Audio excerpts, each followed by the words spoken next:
여랑여랑 시작합니다. 정치부 이민찬 기자 나왔습니다. 첫 번째 주제 볼게요. 약발 떨어진 데스노트, 물음표. 추미애 장관 아들 의혹이 일었을 때 정의당이 어떻게 나올까 궁금했는데 일단 비판하고 있어요. 정의당은 지난해 조국 사태 때 조국 전 장관을 옹호했다 역풍을 맞았었죠.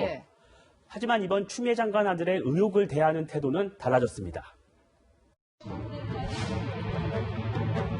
대통령의 임명권을 존중할 것입니다. 많은 국민들로부터 후중을 들었습니다. 제 짧은 생각이었습니다.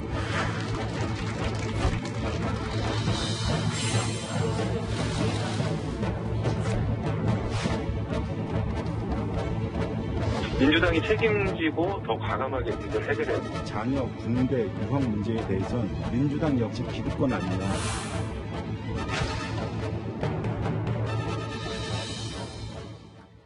데스노트란 이름이 붙은 게 정의당이 비판하면 낙마한다고 해서 붙은 거잖아요. 그렇다면 이번에도 이 데스노트가 위력을 발휘할까요?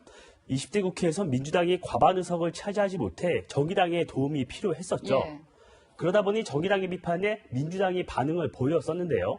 하지만 21대 국회에선 민주당이 과반이 훌쩍 넘는 의석을 차지한 만큼 정의당의 도움이 절실하진 않습니다.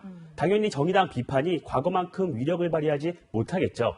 총선 직후 터진 윤미향 민주당 의원의 정의기억연대 회계부정 의혹 때도 정의당이 윤 의원을 비판했지만 영향은 크지 않았습니다.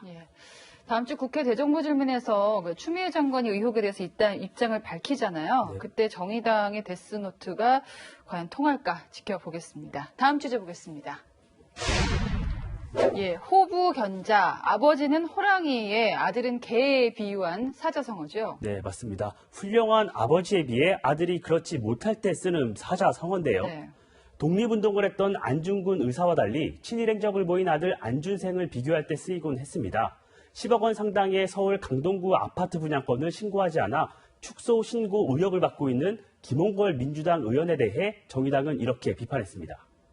김대중 전 대통령의 아들이 고작 부동산 2개나 매진하고 있다니 개탄을 금할 수 없습니다.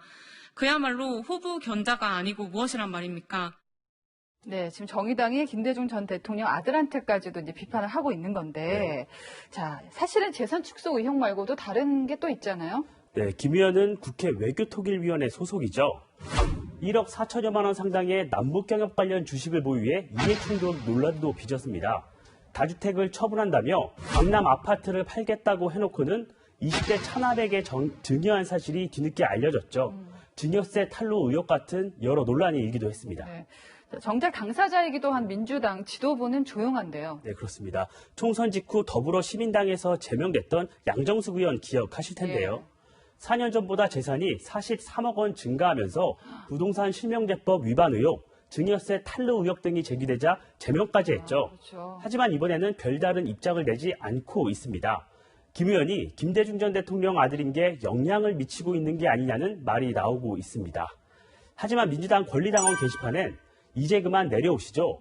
김대중 전 대통령님 명예 더럽히지 마시길, 제명 및 징계해야 한다, 공천 책임자는 당원들에게 사과하라 등 비판글이 이어지고 있습니다. 김홍걸 의원실은 입장 표명을 검토하고 있다고 합니다. 민주당이 이래저래 곤혹스러운 요즘입니다. 지금까지 여랑여랑이었습니다.